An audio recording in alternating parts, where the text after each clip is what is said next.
Nice to see that people have gone out and enjoying the Florida.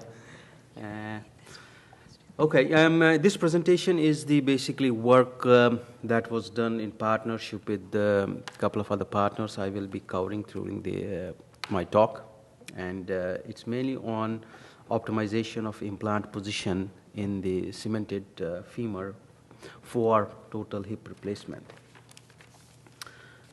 My presentation I will cover I'll give a bit of brief about who we are as a company, what the problem we have addressed or trying to address through this simulation, the model development that was done as a part of this study, the boundary conditions, and I will show some of the results that we achieved. About Volmo, who we are basically the one of the leading providers of integrated software platform for converting the 3D scan data into. Sorry, it happens when you don't want you. For converting 3D scan data sets into final model and simulation. Where is it applied? It has various applications. In the healthcare, we're seeing application in biomedical and biomechanics area, preoperative planning or preclinical planning, and also patient-specific implant design. This is one of the big area where scan data is being used for converting patient-specific implants. It's forecasted that in next 5 years time, you will have for each patient, you will have his implant. And especially this is sort of the growth has been, one of the drivers for this growth is the 3D printing. So you have CT scan data, which you can simulate and then directly print it on 3D machine. So that is, mushrooming, helping the growth. We have offices in UK, we have a distributor in US, and we have a development team in India. Our partners are from Japan and from Greece, and they contribute in this development, and they have a piece of software that is integrated in this platform, which I will be showing briefly today. Before I proceed with my talk, I think it's the right time to acknowledge the work was done by the Mr. Shani Jain and Mahink Tagi from Volmo Private Limited India.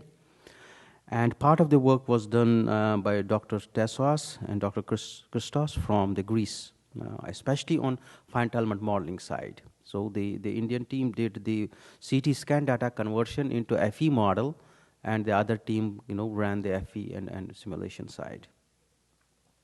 So what is the problem? We know that basically, total hip replacement is one of the most common and effective ways of, relieving the pain of the patient suffering from the hip disorders.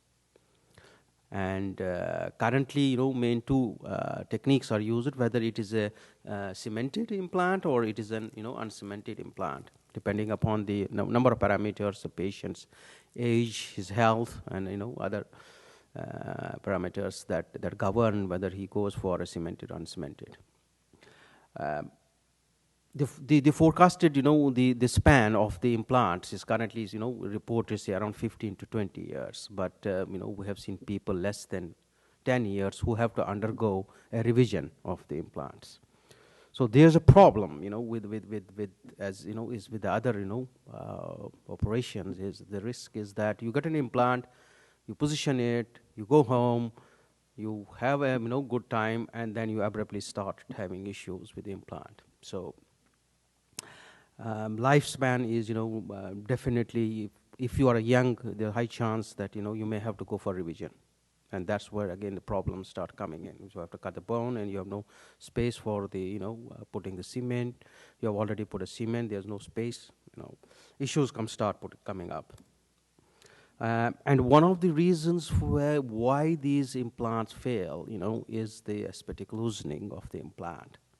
And this can happen due to various reasons. As reported in the literature, you can see, either the cement mantle fracture can happen, poor bone remodeling, fretting wear can happen, and this could basically lead to, as what I said, previously, is the loosening of your.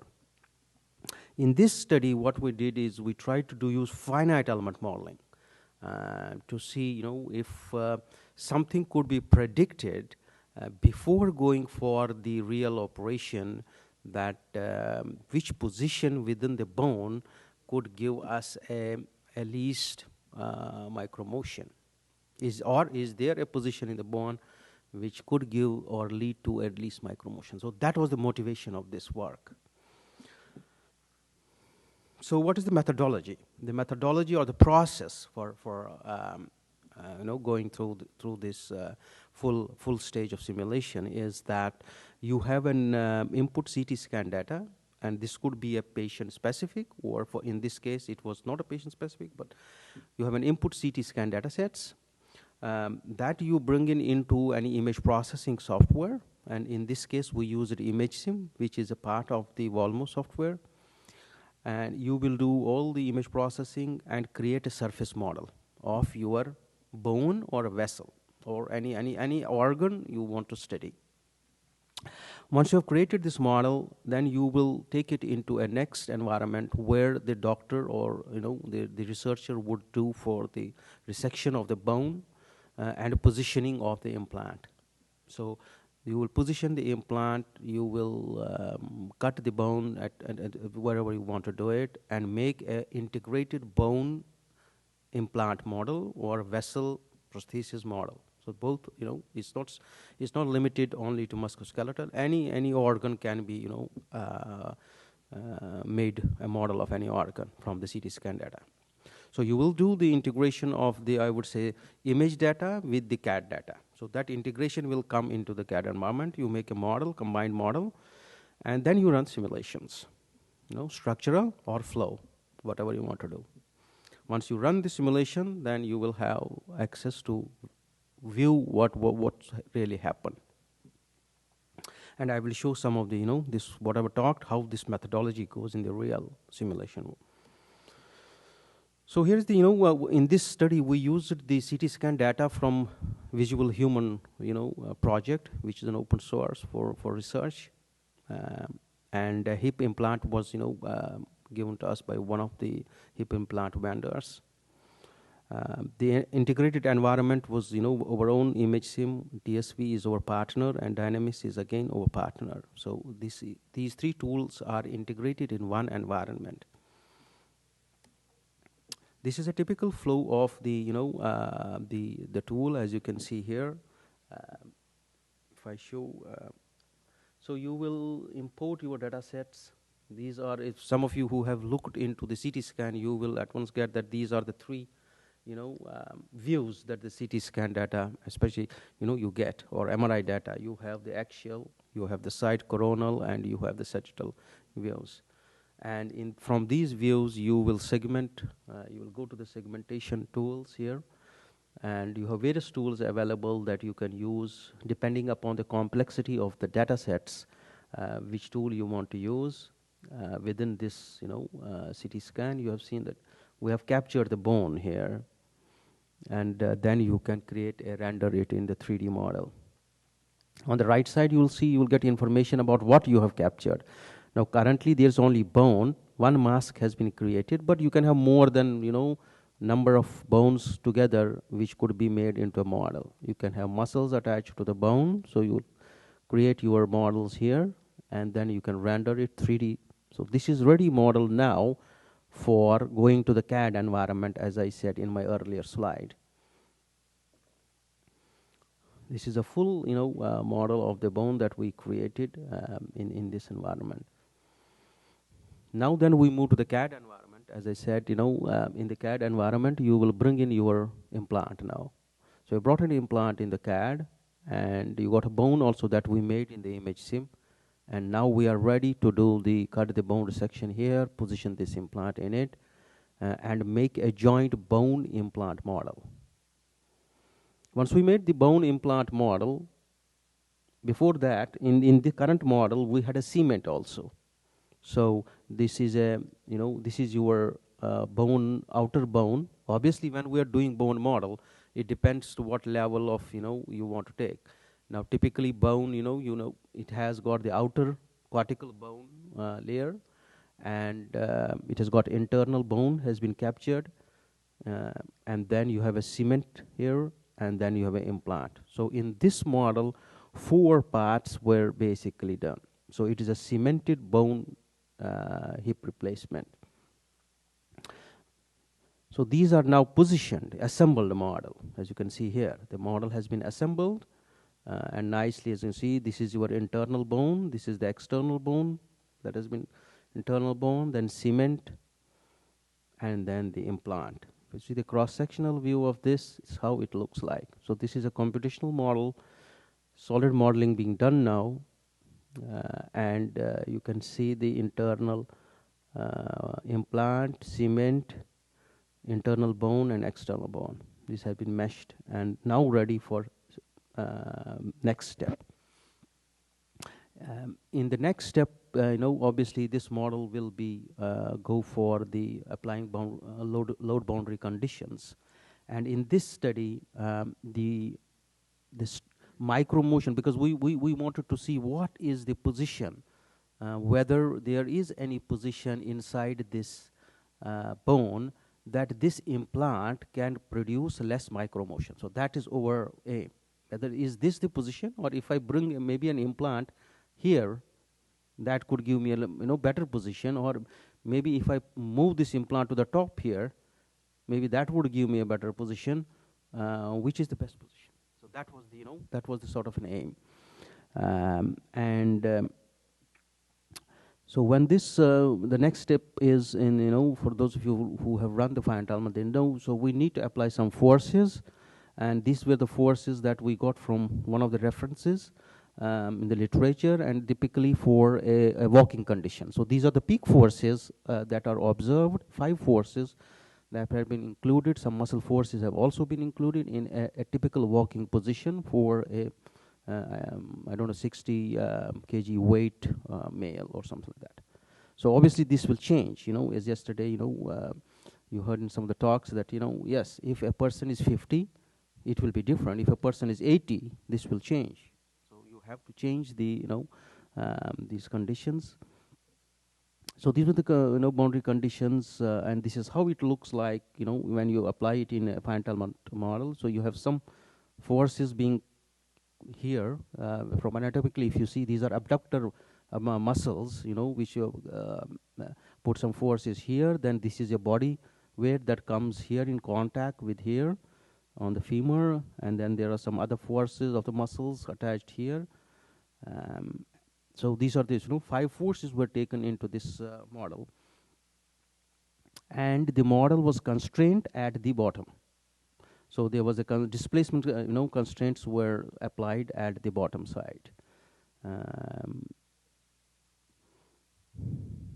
Material properties, obviously, one of the challenges in when we do fine entanglement modeling is the how to assign the material properties to the bone or the other tissue. So this is, and in this model, what we did, we assigned the material properties to the body. But you could do also is that assign material properties based on the CT number, the density. So in that case, you will have each element could be assigned a material property based on the CT number. So that is also possible. So that could be, I guess that, could be a bit more accurate in terms of accuracy, because we are, assigning the properties, realistic properties, where these are more than average properties to the whole body. So that's something, we are continuously working on it.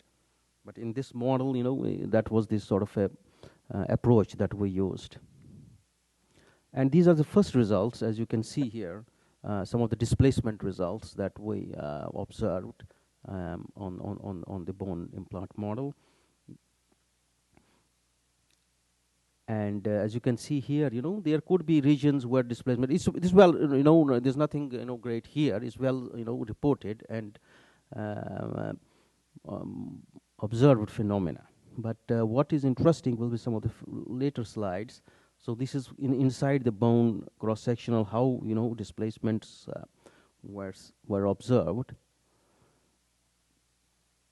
And this is a sort of a simulation. As you can see here now, you can see, depending on these loading conditions, how it, bends and why it gets more displacement around this region. This is tied here, and you're applying it on the top, and it gets sort of that sort of displacement.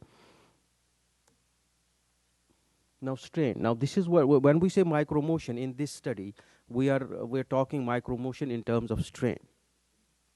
So this will, if depending on where we see the strain, the more strain we would again, it is the place where micromotion will be more. So these are some of the results you can see here now. Is that certain regions could have more sort of a motion in comparison to the other. In this now, these results are specific to one when we have positioned an implant at one XYZ angle. So what we do is that we will change then one of the angles and continue rotating it in, keeping one fixed and rotating in another one. So this is in one of the positions. You will see that this is the strain or the micromotion observed. And now the interesting part, as we see here, is that see here, this area of the cement has developed more micromotion in this position. Well, whether it is a problem here, we don't know. But if the micromotion is reportedly within a certain limit, it's not a problem. But yes, this position in the bone, micromotion here more in comparison to other. So clearly there are regions, you can see here again stress now on the cement side. Now in this position, when cemented implant is done, you have got two interfaces. One interface is between the implant and inside of the cement. Another is cement and on the bone, cortical bone. And there could be problem developed on either side. And as you can see here, the stress here on this side of the outer side of the cement can affect the bonding of cement with the bone. Maybe that's where the problem may start occurring. This is for one particular placement. You see this behavior. Let's move and turn it to a worst case sort of a behave. So this is what happens, what we see in the implant. Now on the implant surface itself, stress distributions. Now this is totally a different way. You can see a massive strains being developed under this rotation on both of them. So this clearly it would not be a position, at least from this study, which would not be a clear position. It is still within the limit. That's fine. But this continuous strain or continuous stress, could lead to the problems. So that is this is a different. You can see internally also within the cement and outer surfaces, because currently this thickness of cement is around 2 mm. Now, if we increase the cement thickness to 3 or 4, maybe the outer strains get reduced. We don't know. We're still looking, but internally still there is a there's a micromotion. So in this case, and this is how because the implant is getting strained. Implant strain is the inside of the cement, and because the thickness is only 2 mm, maybe 2 or 3, I think, elements, and you see the outer side also. And this is some of the results now what we have plotted for each one fixed y angle. If you rotate around the z, if for each y angle you will rotate along the x-axis, various angles you will put implant, and you will see at certain angles the micromotion or strain in this case gets high. Now these are the these are the victims which need to be investigated further and look into whether the strains that are developed by them or the micromotion that is caused by these could be a long-term problem for the patient. So if the idea is if the surgeon can get this information at a very early stage, so from us, from the software vendor point of view, we're trying to integrate this whole environment with one and allow the surgeon to run a quick simulation for this particular patient and see, well, okay, I think for this patient, this may be the right place to put the implant. Then he goes and puts his gets the 3D print of his bone, and he goes tomorrow to the operation theater, and he knows, okay, this is the position I have to go. So he does the cut within, a lot of time, and money would be saved if he gets all this information. He goes to the patient clinical table, cuts it, and puts on that position. So that's where we know that's the angle where we come from it as a software vendor. So again, some of the positions here showing that there could be different angles where the strain is developed, and there are some places where the strains are less, obviously. So these are the victims which could be better, or these are the further investigation. So in summary, basically, we have seen that there is a global minimum in this one at certain X and Y rotation, which could have a minimum strain developed, and there are other positions where the strain is definitely more than that. What we're also looking into currently, we have not done any Z rotations in these investigations, whether they would further help us, because obviously in this study, Z is the axis where the force is applied, along the long femur axis, you can say. So this concludes my presentation. I'll give a short demo on how you can do a bit of scan data conversion. If you just bear with me 2 minutes.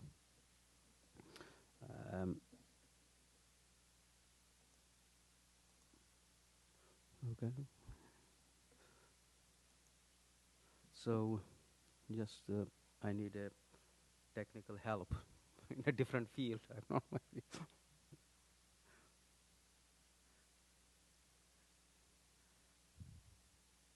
Thanks. So so this is how this is the typical sort of an interface where you go to the file, you will open your sequence DICOM sequence, and the data is in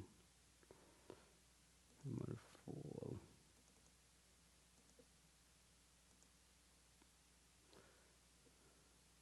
So here is the what I was saying, that you have 3 views as I showed in my presentation, and this is the axial view. If you look on the bone on the top, this is the coronal, this is the sagittal view.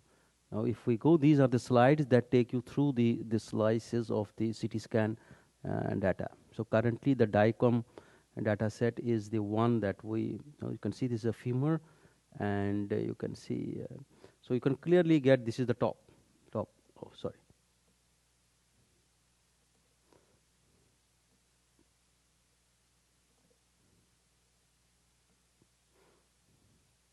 So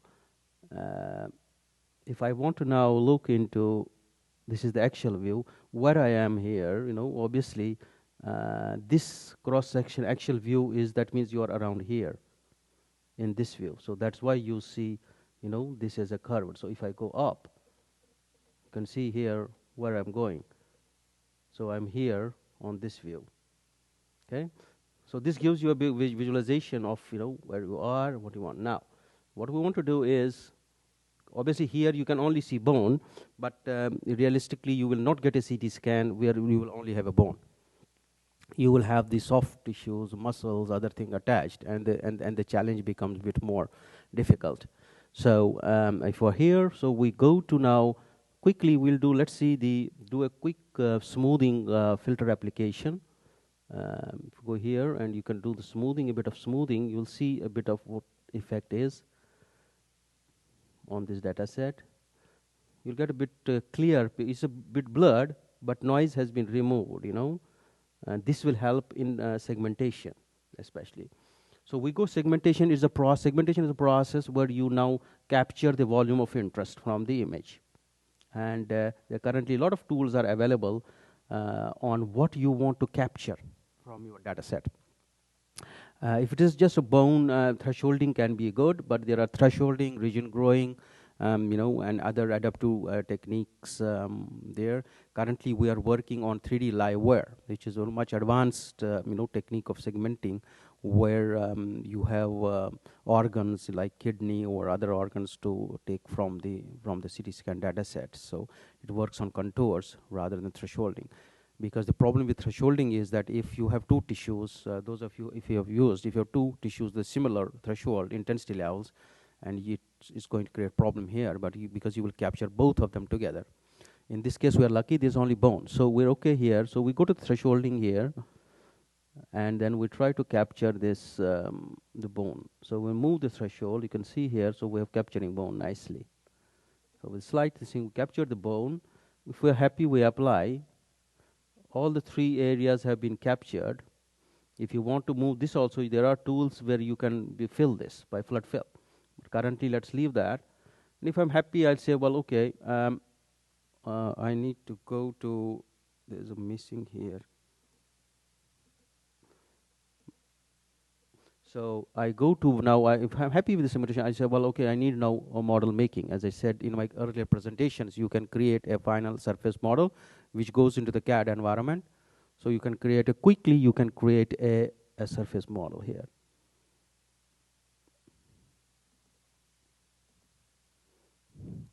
So here you create your first model. So you're happy, you'll say, well, okay, it's okay, but it looks a bit rough to me.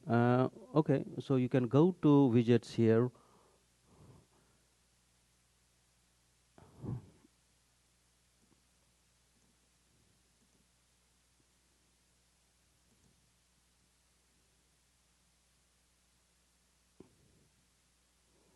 Somehow this doesn't seem to be creating a problem with it, because I think this is not coming to the full. You can go to the widget here.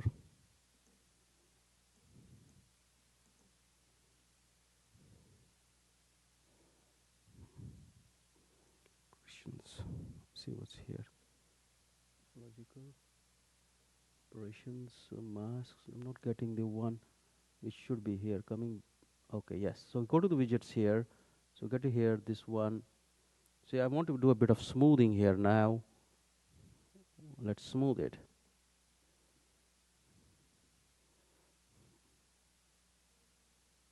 So we got two here. So let's see what is the difference. So this is the one model. You can do visibility and highlight visibility. So this is the. So this was the original. It did a bit of smoothing. I get a bit of model here. So now I'm ready to do the next level of taking it to the CAD environment, and do the post processing there. And all you have to do is you go here, you select which one you want to export. You go here, and you will basically export the model, export it, save it like a, save it on. So you can save it basically here, and then you will go to meshing environment here, and that's where you will invoke now your CAD environment. Go here, it invokes your CAD environment, and you are through to import it in the CAD and start working on. You can go here and import your CAD file and start working in the CAD environment for rest of the processes. So this is sort of a brief flow that you would use for this.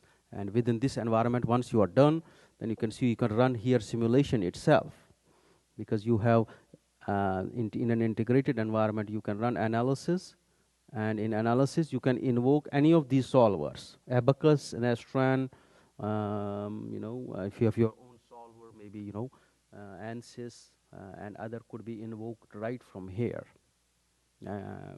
And you can see the post-process is also possible here to run the results. So that's sort of a brief demo that I want to show how the flow works basically. So if there are any questions, I'd be happy.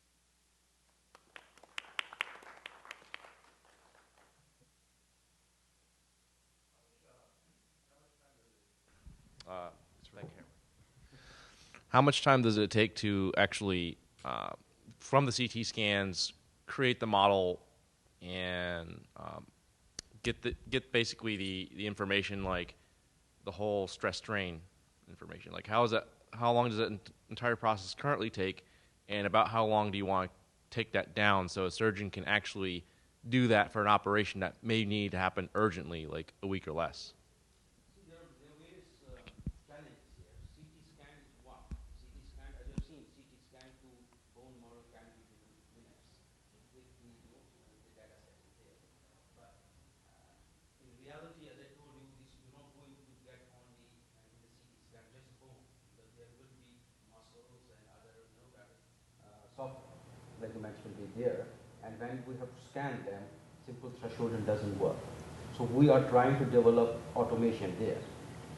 But let's say you want to go ahead with the current report, so it will at least take you to do this thing in a realistic environment, maybe around 3-4 hours. So you get in the 4 hours, 5 hours, depending upon the complexity. I'm taking the worst case. This is the best case. You've seen best case can be done in minutes. But worst case where you have to take out a bone with the soft tissues attached to it,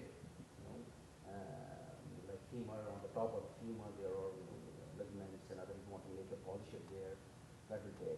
Then once you get a surface model, then you have to take the surface model into putting the implant away. If it is just a position of implant, that can be done quickly.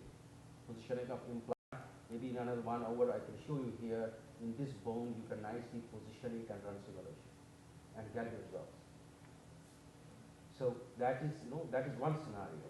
But in an automated fashion, like if you want to now, I have to position it. The implant, cut the bone, rotate it, and create a cement. This whole process, will create more than at least 3-4 hours. So in a 1 day, maybe typically to answer your question, in a 1 day you may be able to do it for flow with the current sort of a tool.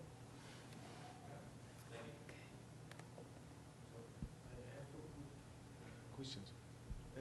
The first one, you mentioned in slide 14, internal and external bones. What do you mean by internal bones? You have trabecular structure.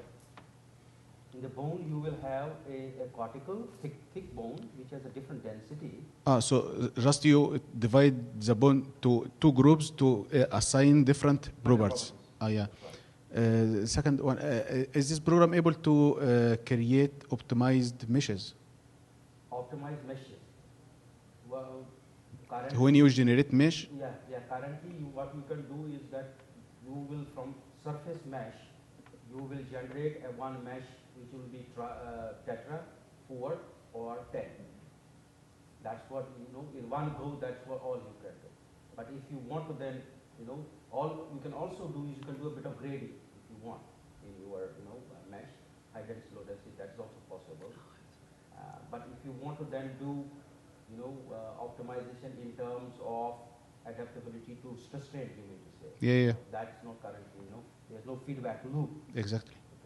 But you can export this mesh to any of these programs that you listed before. Support mesh. Abacus and yes, export. Yes. Yeah. Okay, thank you. I had a question too. Did you have another question, Doctor? I had 2 questions. One is it pretty much a completely automated system when you to generate your mesh? Because you're saying 3 to 4 hours with respect to the FEA, which is actually, that's still short when you think about compiling the FEA, et cetera. Is it completely automated with respect to the demo that you showed? Yes, once you have a surface mesh, from surface mesh, I went to the CAD environment. If you recollect, in the CAD environment, if you have a good surface, you can do a volume mesh in less than 1 hour. Okay, that's good. You get a full volume mesh in less than 1 hour. And For then, this, for this bone, I can show you within 10 minutes you can get a bone. and then how do you validate your models? And how did you validate, I mean, is the software, has that all been validated, number one? And how do you validate your models? So See, have you the- validated it with like, to get that micromotion and make sure that that's fairly accurate micromotion? See, that's something the vendors or our partners who run the simulations, so they have experimental setups also there. Yeah. So they will try to see whatever simulations, results we have got, whether that simulation correlates with their experimental data set. Okay. So there are people who have done this validation based on specific application they are trying to run.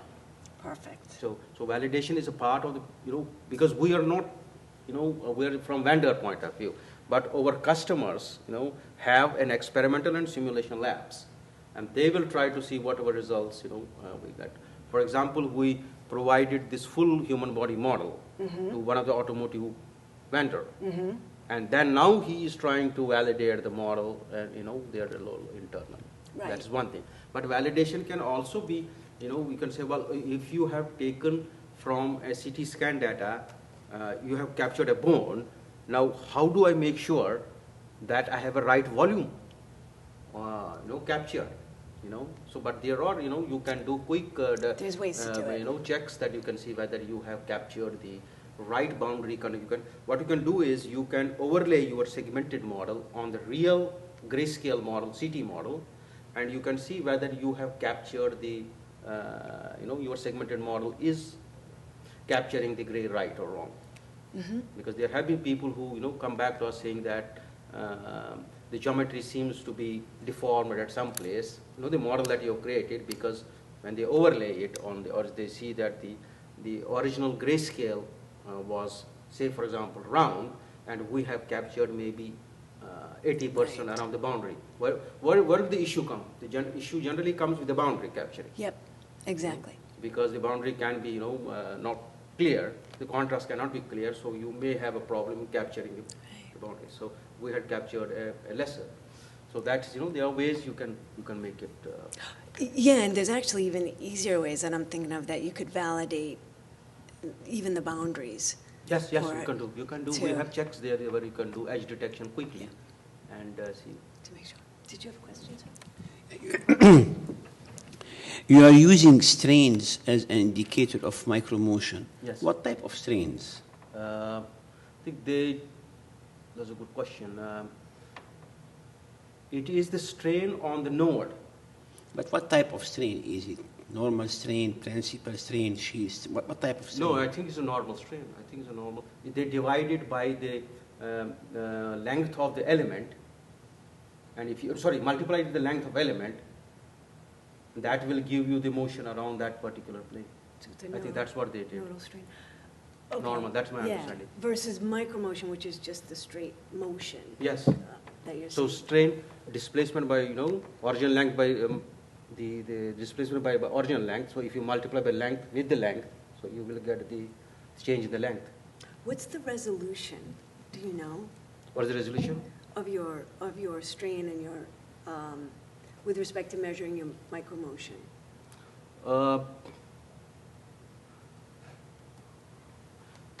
What is the, well, you can go to, obviously to one element sort of a length. Okay. So if your element is, currently in this one, I think element was around 0.5 mm. So you can go to less 0.5 mm. So resolution can be, you can change the resolution depending upon your element sizes. So if you, my point is, if you have, you want to capture at least 1 mm, length, for example. So obviously it would be good to have 3 or 4 elements in that 1 mm, so that Yeah, you so you get can finer capture resolution. fine element. So you can do that. You can just make a tighter mesh. Yes, you can smaller make that much. elements, Yes, that's no problem. and get more of a gradient Yes. with respect to your micromotion.